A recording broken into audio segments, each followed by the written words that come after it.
What's up, guys? It's Manga Time once again, and I'm here today to bring you my review of Bleach 562, The Villain 2. I still don't know if this is the last chapter of this year or not. If someone could clarify in the comments, that'd be great. Before we start, I'd also like to say, if you guys haven't subscribed, please click the button up there and subscribe. That would be wonderful. I'd really appreciate the support. But yeah, on to the review. Yeah, like I said, I don't know if this is the last chapter of this arc or of this this year or not. But it's, in my opinion, pretty disappointing. I'm just going to get that out of the way right now. There's a couple of things about this chapter I really don't like. So, you know, it starts off with Renji arriving as he did at the end of the last chapter, defending Rose's body. Rukia arrives, which I thought was kind of weird. She drops down, and Renji's like, look after Captains Muguruma and Otoribashi. Don't waste your time, I'll be enough for this guy. Which to me implies that Rukia is more powerful than Renji.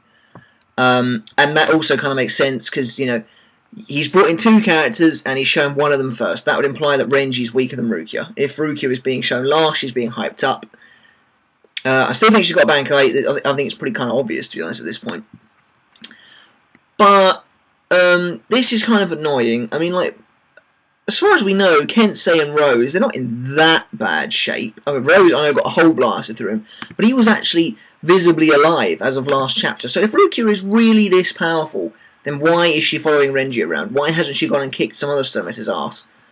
But yeah, Renji, he says that he'll be enough for Master Masculine. Yeah, like I said, implying Rukia is more powerful than him. So this is kind of funny. Rukia, she looks at Mask, and Mask pulls a bit of a stupid face, because obviously he can't hear a word they're saying. I think that, I do quite like that. I don't like this bit, though. Rukia is like, fine, he is no match for you now.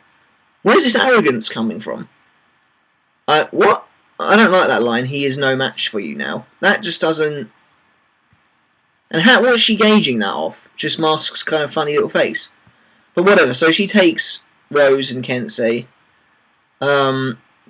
She vanishes with them.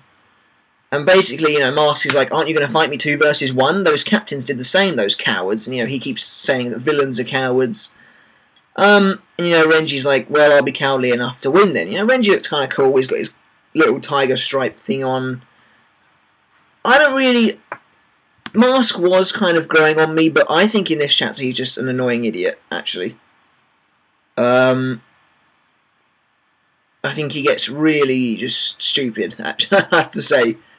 Kubo does some interesting imagery here. I don't know whether it's actually imagery or if it's just like he's doing it for a joke. But Master Masculine can't hear what Renji's saying, and, you know, he's like, I think you said something cool, but I can't actually hear it. And the star on his head turns into a question mark. And then when he gets an idea, the star on the question mark turns into a light bulb. So, no, you know, it's not when he gets an idea, it's when he remembers what he did. He crushed his eardrums. So, you know, he's kind of gone back and made Mask an idiot again. Like a real idiot again. Which I think is kind of weird. And then here's my number one problem with this chapter. James is still alive. How is that even possible? Like, when he shouted James, I thought like another James was going to show up. But no, James is still alive. He's in half on the floor. And the most annoying thing about it is there's not even any explanation as to how he's alive. And it just makes Rose look like a fucking... just look weak as hell, basically, in the last chapter, which is really annoying. So, like, you know, James is jumping about in half now. He hasn't got any legs or anything. And basically, he cheers Mask on, and Mask's eardrums heal, which is insane. I mean, how powerful is the superstar? But yeah. The Mask tells Renji to say something to him, and Renji insults him. And basically, he tries to attack Renji with the Star Rocket headbutt. I don't really know why Kubo's done this to Mask. He's made him a complete idiot in this chapter. And, like, really over the top. And maybe it's just to make Renji look even more stoic and badass, I suppose. But Renji basically smacks him in the back with his hilt, and Mask goes... And there's a crater. I mean, like, how powerful is Renji supposed to be now? Come on. Like, he hits Mask with his hilt, and there's like an explosion, for crying out loud. You know, Mask is alright though. He's like, you know, you seem to be lucky, but you made me angry with that attack. This chapter's just a bit stupid, I think. That's kind of my issue with it. And Renji doesn't come off as badass to me. He comes off as an asshole. Like, he's not... Well, I'll get to that later. But basically, Mask, you know, he goes like that, and some little star appears on his fist. And there's a mark of the star born to fight evil, and he tries to hit Renji with Killer Punch, right? So, like, Master Masculine has so many abilities. But basically, when he has the star mark, his punch is 10 times more powerful than usual, and they call this the Iron Hammer of Justice. But Renji's just caught his punch in his hand, which is ridiculous. So yeah, Renji's like, maybe your Killer Punch can't kill a god of death. And Mask rages, basically. And he keeps trying to punch him, and punches him over and over and over and over. And then James dies again. And I think he's probably dead this time, because his face like gets split into 5 parts. But basically, Renji was attacking James while Mask was punching Renji. So they're really making Renji really, really powerful here. I still don't understand how James is alive in the first place, but yeah, James gets split into like loads of pieces. So basically, Mask is like, you know, you're a coward. And then Renji says, you know, something quite cool, actually. I do like this line. He says, don't you know that in the end, all villains are cowards? And he slices Mask, probably in half. Although I doubt Mask is actually dead. That's a pretty cool final page, actually. There's a good... the movement's good. The tiger marks on Renji's shore make the movement look really good. But, you know, that's it for the chapter. And I think that's pretty massively underwhelming, actually. I'm going to drop a 7 on this one. Yeah, my issue... I mean, why is James alive? It's not even explained. Rose now looks really weak. Kubo's like made Mask even more of an idiot this week, and he's like made him really over the top, and I think that's probably to make Renji look better. But Renji and Rukia just come off as really arrogant, I think. Yeah, they've got the power to back it up, which I don't really have a problem with. You know, they went to the Royal Realm. Admittedly, there was no reason for them to go to the Royal Realm other than the fact that they're the main character's best friends. So in that way, that their newfound power kind of feels a little bit cheap. But, you know, I can't really...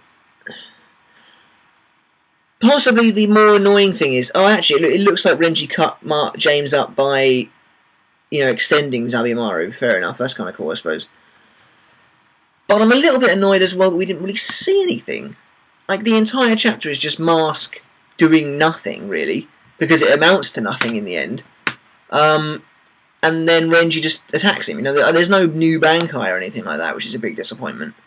So if this is the last chapter of the year, then that's definitely a bit underwhelming. Panel of the week has got to probably... I like the panel where he says, in the end, all villains are cowards, but the final page is really good as well. But I think this is just kind of underwhelming for Renji's return fight. I don't think Mask's going to be dead. I highly suspect we'll get a Volston dish soon, I reckon. It's kind of got to happen, really. Otherwise, it doesn't stand a bloody chance. Rukia, I don't know what's going to happen with her. I still think she'll come up against Az, simply because of what happened before. And hopefully Az will be strong enough to not die immediately. But, yeah, I don't know. I mean, what do you guys think? Does this whole thing feel a bit cheap and contrived to you? I mean... You know, I mean, maybe Kubo's making them out to be arrogant to fit with this whole villain motif going on. I don't really know. I kind of feel that this chapter's really missing something, actually. But yeah, I don't like his treatment of Mask. I don't really like his treatment of Renji. I don't like the fact that Renji has kind of come back superpowered and basically one-shot this dude that took out 2 captains and 3 lieutenants. 3 lieutenant level Shinigami. That's... leaves a bit of a sour taste in the mouth. But yeah, that's kind of it for this week. There's not a huge else amount to talk about, really. Renji just comes in and beats people up. But yeah, 7 out of 10. I mean, slightly disappointed. But what did you guys think of the chapter? Let me know in the comments below. And as always, give the video a thumbs up. I really appreciate it. You know, what do you think is going to happen next time? I don't know if it's next week. What did you think of this fight? I thought it was a little bit underwhelming myself, but yeah. Let me know what you guys think, and I shall catch you next time. But until then, see you later.